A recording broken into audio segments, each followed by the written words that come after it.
if you're watching this video, I recommend watching the video entirely the whole way through, because I'm also going through different, thought processes, and I'm figuring out how to work on it myself. So I'm going to say something. I'm going to be, I think this is how you, and then it's like, oh, hey, by the way, this is how you actually do it.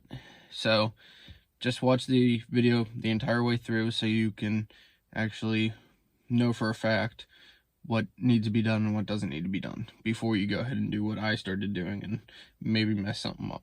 So I did the stupid stuff and figured it out all on my own, so you don't have to. Alright, so I'm going to start a, I guess you can say a build video about the Continental here. I'm trying to get it running, and I'm going to basically be showing you the process of me trying to get it running. I didn't actually think of it until just now while I'm in the middle of doing it, so I'll just show what I have so far.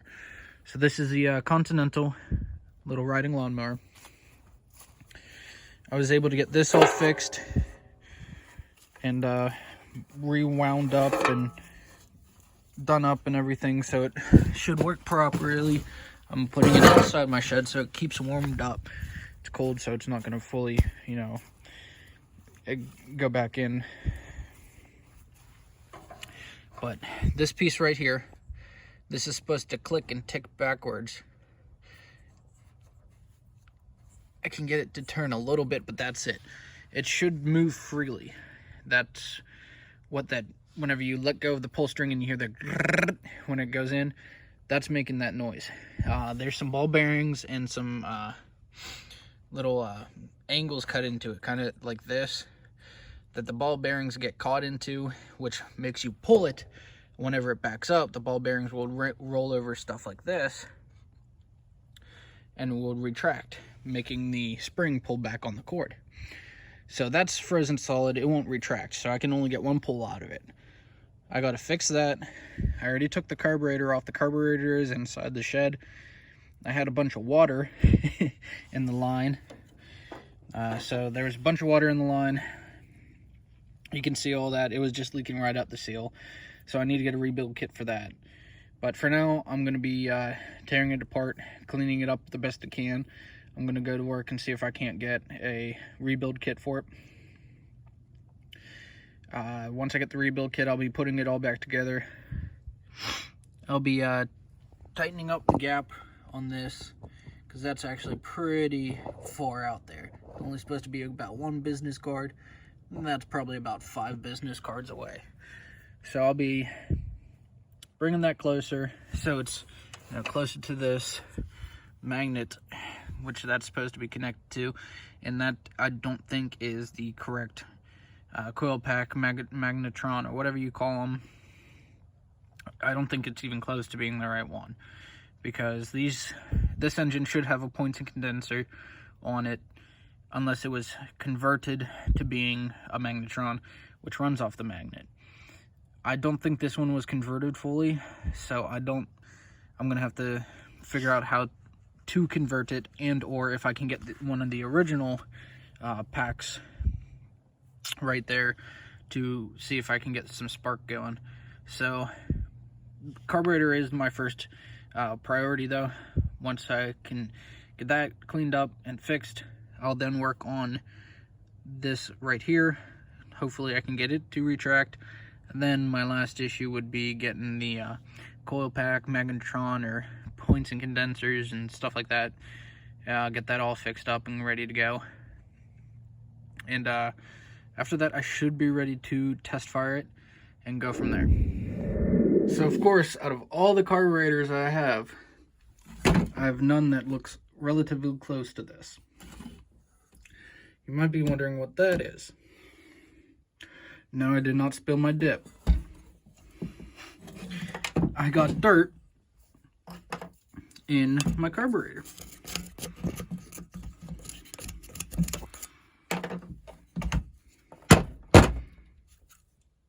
A whole bunch of nice potting soil in my carburetor. And water everywhere. And it's just literally just leaking out the seal.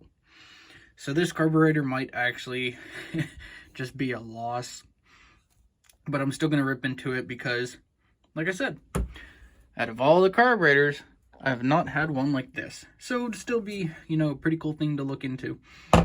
And if I do have to buy another one, I'd already know how to take it apart. But I'll let you know how the inside looks if there's already soil in this one. Alright, so I just broke open the carburetor.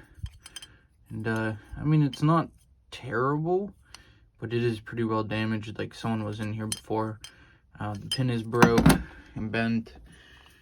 The bowl itself is not too terrible. Should just need a little clean out. You can see the cobwebs and everything in there. So, this might actually be a little easier than I thought. I'll need a new gasket, though, because there's a pain in the ass to get out. But, for the most part, I mean, the little pin there actually still moves up and down, so I mean, it's not too terrible, so I'm happy about that. Got most of the dirt out that was in here, so you can see because of the dirt and the water that I said was in it, the choke is a little, you know, rusted out, so I'm gonna have to unscrew those little screws there, clean that flap, put it all back together. Gonna probably do the same to this one and take it apart, but it doesn't look too bad. I might be able to get away with just spraying it down in there and taking a toothbrush after it. So good thing I got a whole bunch of carburetor parts over here, a bunch of floats and everything, and I should be able to use a float from one of these. So we'll get her all back together. The only thing, like I said, I'm gonna have an issue with is finding the gasket because it's a weird gasket. But hey, almost there. So I'm currently working on this top half. It is actually able to spin now. The reason why I wasn't able to spin is because there's water in there, and whenever I first tried to come out here and do the video, it was, you know, pretty cooled up, so the water was frozen, which then made it not able to turn. You can see the water moving in there. This was just sitting on top like so for a cover.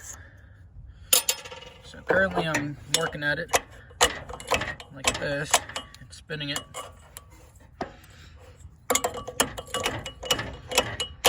And it's slowly coming up. So once it comes out, I should be able to get everything cleaned up from there. Alright, so I got it all off. All the bearings are out. I did lose one, but I'll end up finding it somewhere or doing something with it. So this thing just pops out. Get your screwdriver in there and just start to pry up a little bit. This should pop right out. This thing, I had prying up on these and beating on it and hammering it to find out that it actually just screws on.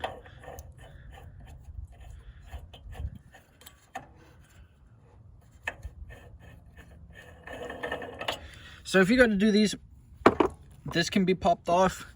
This cover piece can be popped off. That has to be unscrewed.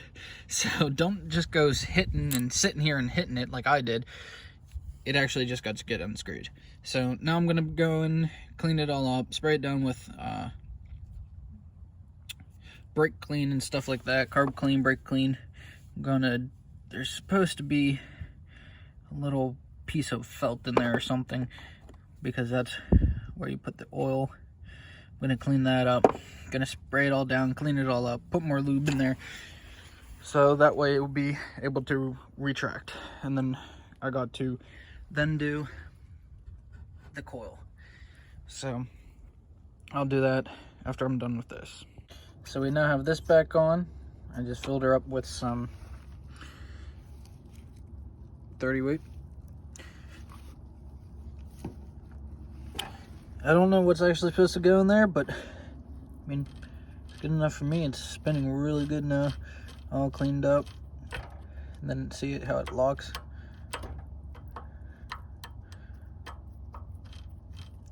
And it freely spins. So that's all fixed. The carburetor I'm going to be waiting on for parts because I don't have anything right now. Hopefully tomorrow I'll get stuff ordered. Now it's onto this. So, how can we get there? This here and this here screw got to get loosened up, and then you just slide a business card between these two spokes and this flywheel. You let it hit, then you tighten it down, pull the business card out, and you're good to go on the coil pack. That's how you do them on basically any of them. At least that's how I was told to do it, so that's what I'm going to do now. I'm not going to do a follow-up video on this because it's pretty simple. Like I said, you literally just unscrew, slide a business card in, push it right up against, screw down, pull the business card out, and that's set. So that's simple. I'll start this back up whenever I have the top cover piece back on and screwed in, and I'll be pulling it while spraying stuff into where the carburetor went, because like I said, I'm not going to get parts till later on. So I'm just going to see if I get spark, if it will, you know, suck up some carb clean, and see if it wants to fire, and go from there and wait for my carburetor. Alrighty, let's go to the shed because we got some toys. Got a new carburetor. We also got a gasket to replace. Either just put the gasket in this one, or to just use a brand new carburetor altogether. This one, I will say, is a lot lighter than this one. So I find that really funny. But I have a carburetor to put on the shelf with my other ones. But as of now, I'm going to be taking a break with this for you guys. It's going to be one video, but I have like 8 different videos on this already, because I'm doing it piece by piece and just combining it all at the very end. So I'm going to take a break on this for a while, because when I put the cover on for the engine, that was weird. The cover actually makes it so I'm not able to pull the engine. The engine is freed. I was able to spin it by hand, but whenever I put this on,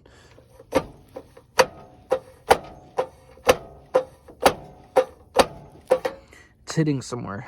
So I got to go in there, figure that all out, and mess with that. So that way I can at least, you know, try to pull it and see if it even wants to pull over. So hopefully it's just they gave me the wrong top end and I just have to put a new cover on it. But yeah, you can see my breath. So I apologize for that.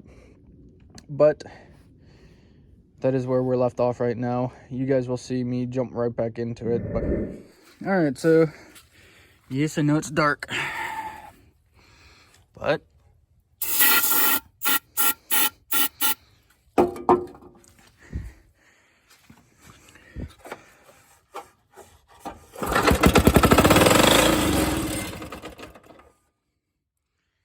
so as you seen in that video,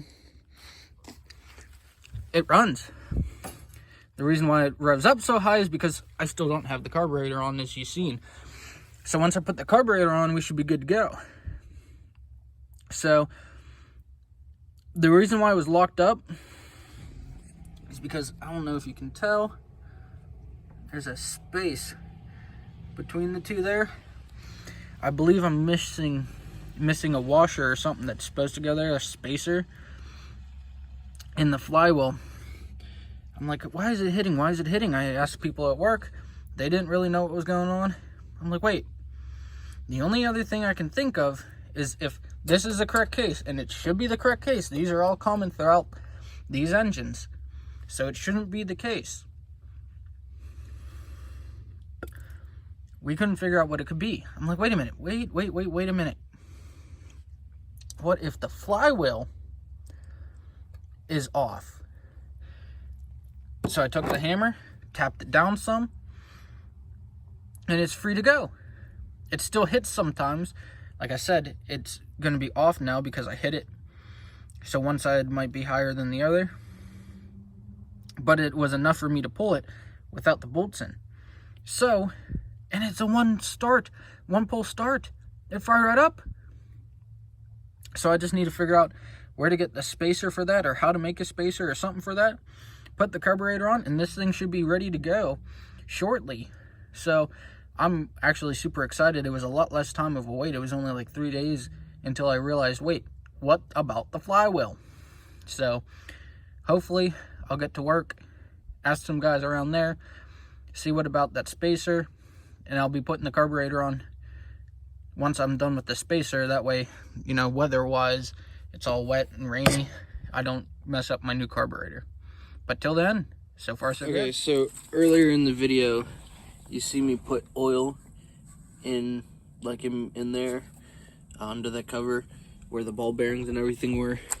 The oil actually, whenever it was running, flew out everywhere, so I wouldn't put anything in there. I just cleaned it up really good and cleaned it up really neat and put it all back together. I don't think it would have to need oil. I might actually be missing a gasket, or it's not the right one, and that's why the oil flew out. But I looked up another video and asked someone else, and they said it doesn't really need to be oiled. So this is going to be a weird chop in and edit in, but I keep forgetting to mention it, so I just got to throw it in somewhere before the video ends. Alrighty, so right now we are currently still working on the Continental, and I am working on the gas tank as of now. I just put this stupid thing on here, but basically I'm taking off the gas can, gas tank I should say. Let's see if I can prop it up right here. I don't know if you'll see it, but holy cow! Okay, there we go. There we go. So, oh yeah, it's literally like pure water in there.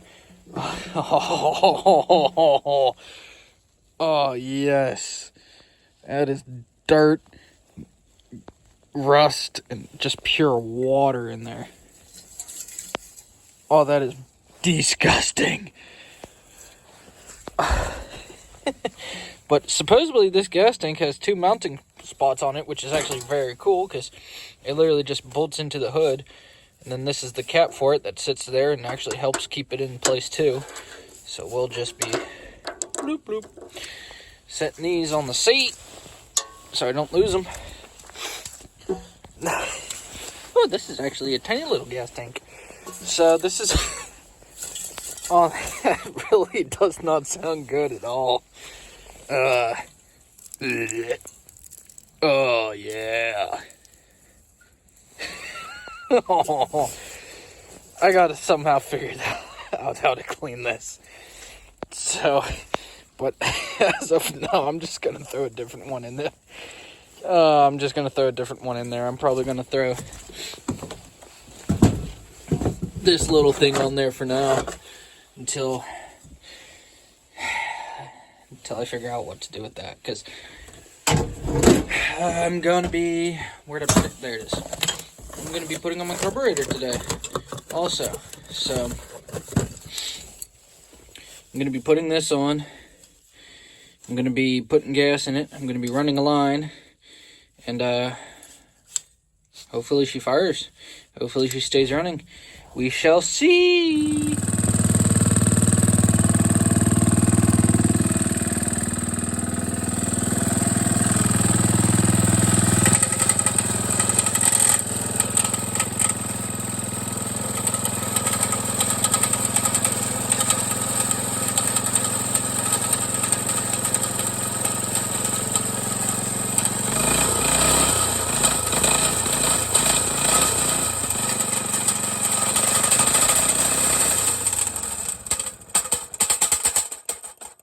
So as you've seen, I do need to bolt the top plate down. This, I need to bolt that down. I'm just trying it out right now. But you just seen it running, and it runs great. So there's that. That's beautiful that it runs. I need to clean out the gas tank. I'm not going to do a video of that. This is just going to be it because I got it running. Alright, so carburetor was a main issue. I did not actually do anything with the magneto points, condenser, or anything like that. I let it be the way it's at, and it still fires right up. I still need to get a washer for the underside right here to go between the pull string and the flywheel there. That's why this is still unbolted. So I need to get that washer. I need to get the fuel tank, and that's it. I'm done with this. It's actually running. A driving video would be posted after this video once I get all that finished up. But that's it for this video. Finally got it running. Long fucking journey, I'll tell you what. Took me a little while to get this thing going, but hey, she works, she runs, she drives. I don't know if she drives actually. I guess we'll find out in the next video.